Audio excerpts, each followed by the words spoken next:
Hello, hello. Welcome to the Inspired Ideas podcast and video show. My name is Diane Cunningham Ellis.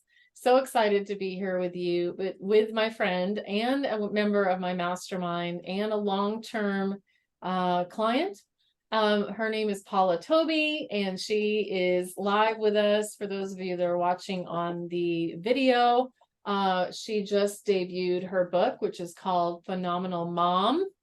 And then we were just talking before the show about she was in one of my collaboration books, which is called Rock Bottom is a Beautiful Place. And so welcome to the show, Paula, and go ahead and introduce yourself. Tell them a little bit about who you are and where you live and the clients you serve. Why, thank you, Diane. I'm super excited to be here. My name is Paula Tobey, like you said. I am a life and health transformation coach. I've been coaching since 2012, and I worked with Diane probably as early as 2014, I would say. And she helped me put on an event that I held at a church. I am in the Houston, Texas area, and we held this really big moms event at a church, and Diane was helping me and a couple of other ladies to put it on. It was extremely successful, and the basis for that event was the life lessons that I had been learning from my journey becoming healthier. And likewise, when I was becoming a better mom. So I named the book Becoming a Phenomenal Mom because I used the title phenomenal in my event and throughout my whole story. And I share that in the book. But that was what the whole event was based on, was my life lessons of motherhood and Christianity and all the things that I was learning, and how amazing it has been, the journey that I went through to a healthier life. And so the whole book is called Becoming a Phenomenal Mom, 5 Steps to a Healthier Life. And I just share my whole journey, start to finish, essentially, in that book. But I knew from the beginning when I wrote it that it really wasn't a book for me. It wasn't going to be a memoir. It wasn't going to be, me telling my life story. That was not the purpose. God was very clear that I was to help other women and use my story as an example, and then give them the opportunity to learn and grow and apply teachings and apply lessons that I've learned to their particular life and to their particular situation. So it's a really interactive book, and it's very helpful, I think, for moms at any stage, any age mother. You don't even have to have little kids, but it's predominantly for moms. But I have had quite a few readers that aren't even moms, and they have really enjoyed it. As a matter of fact, one of the reviews was that I should call it Becoming a Phenomenal Me. So there you go. Nice. I love that. I love that. And so one of the things that I love about this podcast is, I titled it Inspired Ideas because, every book that I've created it starts as an idea. And just like your conference, you had to come up with the idea, and then you had to make a lot of decisions in order to birth it, just like any book, just like any workshop, just like any challenge, anything we do, coaching programs, all the things that go on behind the scenes, right? We have to step up to the plate and take that inspired moment and then actually get it all the way down. I like to think of it as getting it down to my hands, where I'm like doing the details, so to speak. So you took this idea, you turned it into a conference. Years later, now it's a book, and now it can serve so many other people. And I love that concept. You and I both live that. And that's what I love about this channel I have, because I get to talk to women I love, and we get to kind of take something and look at what it's become. So what's it becoming next? So yeah, the book is actually going to become a teaching tool. So I use it for moms groups, for speaking, for my own Zoom or podcast or anything that I want to teach from.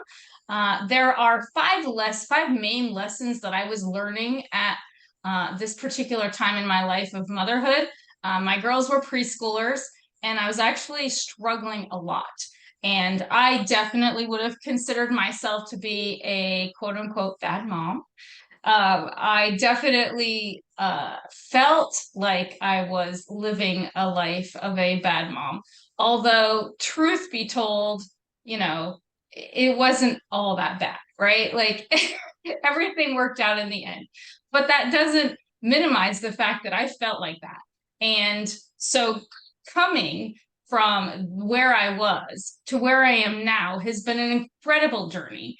And I can happily say that my girls have turned out really well. They've done extremely well in their own lives, and I find that to be fun. I'm a former teacher, and so I think that a lot of that did play into the mix. It made me a better mom being a teacher first. However, I think that that journey taught me a lot of things along the way, and I needed to be able to share that. So now, what I'm doing is using the book as a resource guide and as a platform for the podcast and other things to help spread the word, spread awareness, and spread hope to women of all ages, but specifically for moms, that they too can live a phenomenal life. Mhm. Yeah, so you tapped into something I want to go back to, is that guilt, that shame, that I'm not doing this right, I'm not enough. We can call it imposter syndrome, we can call it there's a lot of names for it, but we all know that feeling. Yeah. We know that feeling as a businesswoman. We know that feeling. I've never been a mom. I hear about that feeling as a mom. We can feel that as a wife. We can feel that just as a woman in society, a woman in life. We can feel that as a woman of faith. And so there's really a lot to unpack from that. And you've walked through it. You've walked through it with dignity, with grace, and with gathering up a community. And I love community. And you know that we love you. You love community as well. We proved that together in that book that we wrote together years and years ago. And then I want to kind of head in. You and I lost touch for a while. So Paula went through there was a giant flood. There was a giant flood, and it hit and affected her entire home. And all I remember, we both live in the same state. I'm in Dallas. She's in the Houston area. And so Houston was being swarmed by this massive flood. It was flooding because it's very low towards it's low towards the ocean. Yeah. But, like in her house, I see these horrible pictures of like water basically up to, I swear it was up to the middle of the house, right? And so that was 2017, is that correct? Yes, it was. Yeah, it was actually the day school was supposed to start was when Hurricane Harvey slammed Houston. And obviously the kids did not end up going to school, but then many of the schools also flooded. We actually live directly across the street from the high school, and there was 5, 7, 10 feet in some places of the high school. And it took months for them to be able to get it to the point where they could get back in. As a matter of fact, it might have been the entire year. This is so crazy, but what they did was they found a school half an hour from here that was just as large and could hold just as many students as this school. And they literally would half the day, that campus would go to their high school and they would bus in our kids, and we would go the second half of the day. It was nuts. It was so crazy. Oh my gosh. And so how long did it take because we on social media we see something and we're, okay, I can't do anything, what am I supposed to do? Did it take an entire year or longer to get your house rebuilt, or what? Tell me like a little bit about that process, and then maybe the next question is, what did you learn from all that? Well, those are great questions. So yeah, we were very fortunate. My husband is in the home building profession, and we had recently remodeled the house 3 years prior to flooding. So we had moved in, and it had just been remodeled. So we were living in another home. It was being remodeled. We move in. It's wonderful for 3 years. And then Hurricane Harvey hit, and we lost the entire first floor, and it was literally 4.5 feet. I am only 5'2", so it was chest high on me. We lost, yeah. And we knew it was coming. Like, we were pretty confident that we were going to flood, but we thought it would be, a foot and a half. But we were not expecting it to go as high or as voracious as it did. We actually flooded technically because a town kind of north of us let out their lake, and that lake caused us to flood. So that they were draining of that dam. So anyway, all that to say, it took us remarkably less time than most people because we had just gone through it. My husband had all the same contacts, and we essentially put the house back together again exactly the way that it was. We Wow. didn't move walls. We didn't do, much upgrades or anything like that other than closets. We definitely upgraded the closets. Builder grade closets are not good. Okay, I'm just saying. But that was about all we did. So it really wasn't long. It did take us 9 months, Mm. and that is a very long time. We got to live with friends. God bless them for housing us for 7 or 8 weeks. We lived with them, and then when we were at the point of being able to put up sheetrock and everything inside on the first floor, we were able to move upstairs and live upstairs. We have a guest room and a game room. So essentially, we had 2 extra rooms that we were able to go into, and my girls were in their own bedrooms. So all 4 of us lived upstairs while all the work happened downstairs. The last thing that we got was furniture. That took a while, but it was because the entire city needed it all at the same time. Oh You my. couldn't get it. Same with cars. You couldn't get cars. Yeah, it was crazy. Anyway, the lessons that I learned were exponential. And what I mean by that is they started off as small little whispers from God. And I kept the whole time, the whole time that we were going through different things, people would bring, things to help us, whether it was masks or gloves to muck, or tools or things, that we needed to use to get rid of the stuff. Those all those little blessings just kept adding on and on and on. And the community itself, because so many of us went through the same thing all over Houston. Houston is a ginormous city, ginormous. And it happened everywhere, everywhere flooded. We're just one little pocket here. But anyway, the community came together, and I'm telling you what, it was unbelievable how much support and how much of a impact that leaves on someone. I remember hearing children say that they loved experiencing the flood, and Mm. it was because they got to help their neighbors who they saw lose everything, Mm. and they got to help them in a new and impactful and meaningful way. It's like going on a mission trip in your own town. Right. It lasted for weeks, but I'm telling you what, the kids that were young, and you hear their stories, and they just really really loved that time. They loved seeing the community come together. So of course, in my book, I had to mention that the power of community. And Right. that's one of the things why I know you appreciate so much the power of community. Mm. Community is everything when you are talking about growing, when you are talking about learning and leaning on your neighbors and helping, giving back, receiving, it's all of it, right? Yeah, I mean, it's really the heartbeat of our lives. And when I get into isolation is when I get into addiction. It's when I get into depression. And the antidote is right in front of us. It's reaching out. It's making a call when it feels scary. It's sending that text. It's checking on our neighbors, right? Mhm. Right. Yep. Yeah. And there's so many great lessons from lessons from the flood. And then you take, I mean, here's the deal. We take nothing is wasted. No.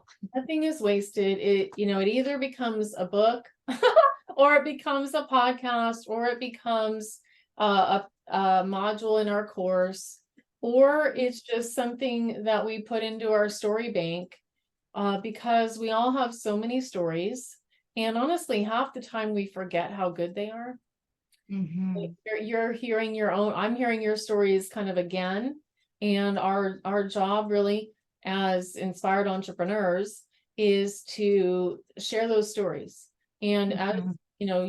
I like to say, repetition is a gift. Yeah. Repetition is a gift. And hearing you share this story out loud, with years past, it's still a gift to me. It's still a gift to me. So if it's okay, I want to kind of talk about when we reconnected this year. Absolutely. Okay. Okay. So Paula came like bebopping back in. We lost each other for a little while. There was a flood. Hey, there was a COVID. And then Yeah. she went back and worked, she's a teacher by trade. She went back and did a little bit of teaching. And when I just remember she reached out, I love Voxer, and I was doing this little Voxer workshop, little mini workshop, and Paula grabbed a ticket. Paula grabbed a ticket. And so it was a small crowd. I'm just going to say that. It was a small crowd. And you know what? That's okay. That's okay. It was a small crowd. And so then she decided to come join me for a month of Voxer. And then we did a deep dive, loved it. And I'm going to let you talk in a minute about your experience of all this. And then Mhm. now Paula's a part of what's called my Braver Together Mastermind. Now I haven't seen you in a long time, Right. obviously. But we're going to get to be together soon because there's these live events. So what's it been like, I guess, from the workshop to the Voxer month, and then why are you excited to be a part of the Braver Together Mastermind? Yeah, thank you. So I really think that, like you have mentioned, as time goes on, we grow and we learn. And I definitely had the opportunity during the flood recovery, when I'm staying at home and waiting on contractors, to reflect. And that's when I started writing my book, actually. That's how it started, was a memoir. And I started from, here I am as a little child to right before the flood happened. And I kind of wrote that whole time. But I knew that that wasn't what I wanted to sell. I knew five people would read my story, my family, right? Like, that's not what I wanted. I wanted the book to have meaning. So I set it down and I had to go back to work. We had to replenish our savings that we had to drain in order to rebuild and all the things. So when I came back to it and I was ready, I had to remember and reflect on the time when I felt the most productive and the time when I knew I needed a kick in the pants. And that, my friend, was when I was working with you. And that was when I did the event. And so I said, you know what? I need to get back in Diane's world and see what she's doing and do the things, because that is when I gained the most traction. I had the most fun. And when I felt like God was showing me over and over and over again all of those little lessons in blessing style.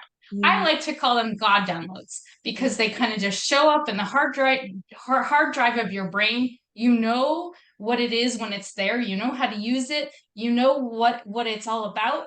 It's just there. It's a message and it's there. And you know you didn't put it there because it's kind of beyond your gifting. It's kind of beyond your everyday abilities, right? Yeah. So those downloads just started showing up and I was like, that's it. I have to follow Diane. I have to make this work. And then when you were talking about Voxer, I was like, think I want to do that because I have a lot of questions and I need to be able to ask the questions and get answers in order to move the way that we worked when I put on the event years and years prior. Right. So I knew it would work well for me. And sure enough, we did it in 30 days. And yeah, I had a lot of mindset shifts. I got a lot of decisions made. I had just published the book, but I needed some more ideas of how to get it out there and to feel confident in my decision making. And for me, having a coach help me do that has been instrumental in raising my confidence. And to be honest with you, that is where the word phenomenal comes from. Maya Angelou's poem is Phenomenal Woman. That's what the whole book is based upon. I heard her on YouTube reading her poem, and I'm sitting in my living room with tears in my eyes because she was so confident. She wrote that poem in the 70s. Wow. She was a Black woman. She was treated horribly for years and years. However, she was educated, she was intellectual, she was eloquent, and she had confidence like nobody's business. And I was like, I want that. How can I have that? Right. And when I started applying the things, the lessons that God was teaching me, that's when I started to gain in confidence. And I feel like when we have opportunities to help bolster our confidence, we need to take those opportunities up. And that's what this was for me. So doing the challenge, doing the Voxer month, really helped bolster my confidence in order to make some decisions that I knew I needed to make in my business. So I did that. And then from there, you're dripping in all the ideas of, the mastermind. And I was like, yeah, that sounds right up my alley. I would love the opportunity to be a part of that and collaborate. I love collaboration. I love community. And I knew that that was going to be a right fit for me. And so I just had to make it happen. So I have been working hard at trying to, book speaking engagements, get on podcasts, create my own podcasts, book clients, have fun, do all the things so I can do this Braver Together Mastermind. Yes, ma'am. And I'm so glad you reminded me about the poem. And I just see a section here, my inner mystery. When I try to show them, they say they still can't see. I say it's in the arch of my back, the sun of my smile, the ride of my breasts, the grace of my style. I'm a woman, phenomenal woman. That's me. I love our journey that we've just been on together, and community changes everything. Collaborations change everything. Creating together changes everything. And as you launch your podcast is about to birth. And yes, it is. So exciting. And it goes along, there's this year, you're going to look back on this year and just be in shock and awe. And there's so many things. We're recording this in the month of August, the beginning of August. We have no idea what's to come. We have no idea what's to come. And a woman that is like living in the poem, we are open-hearted, we are willing, we're going to be uncomfortable, we're going to struggle with the feelings of guilt and the feelings of I'm not doing enough. And yet we are going to come imperfectly to the table. We're going to practice what we're talking about, which is grace for ourselves. Because if I'm being horrible to me, it spills out everywhere. Amen. Yeah. So I'm just excited that you're a part of Braver Together, and I can't wait to see you really soon. We are gathering. So what would you say to somebody you know, we're going to definitely send them back to your website just for the sake of the recording, Paula's website. And again, her book is called Becoming a Phenomenal Woman. And her website's Paula Tobey. When I first, for those of you that are watching on the video, I know if you're listening, you can't see all this action going on. But when I first got Paula's book, I was just like, I was texting her, Voxering her, like freaking out because she included some QR codes in here. And now I'm seeing them in every book, and I'm like, oh my gosh, that's so amazing. But they're gonna find your book on Amazon, of course, but they can go to Paula Tobey.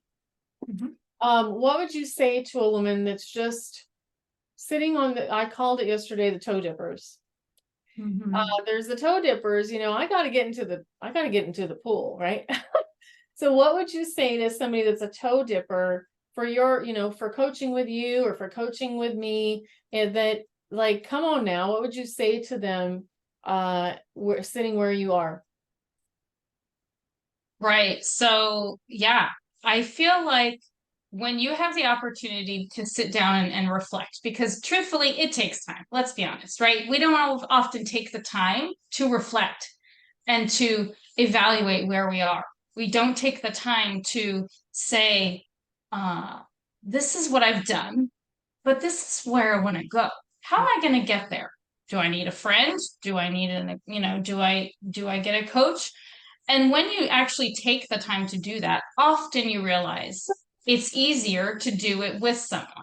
You're better together, right? In community or with a partner or whatever. And so you'll often find that using the tools that are before us are there for a purpose for us to pick up and then use. So really what our journeys are about is discovering what the tools are, using the tools, and then passing on the tools to someone else. And that's what this book is. That's what the podcast will be. That's what God has placed upon my heart as my job. And so for what it's worth, what I want for women to come away with is the feelings of empowerment and support and guidance. And you provide that in your communities. And so when people have the opportunity to be around like-minded women and to experience those same things, it changes you. It really gives you that confidence that you needed that was missing. It's almost like someone is then placing that tool in your hand for you. And they even might go and take the next step with you and say, come with me and I'll show you how to use this tool. Yeah. That's exactly what you do as a coach. And that's what I like to do with clients and with other moms and, whatever, is to help them to find the tools, use the tools, and learn from the tools, which is why I decided I needed QR codes in my book. Here is a yes, ma'am. Yes, ma'am. I love it. I knew I needed them to use it, right? I didn't want them to just read the book and see it. And I knew a digital download would be great because then you can click on the link. But if there's no link there in a physical book, which, let's face it, most people our age like reading. I'm just being honest. Yeah. Having that QR code is everything. So I knew I had to put those in there. Well, your book is amazing. You are amazing. I'm so grateful that you were willing to come on my podcast today. And so for everybody listening, definitely we both want to invite you to come join Braver Together Mastermind. We have a spot for you.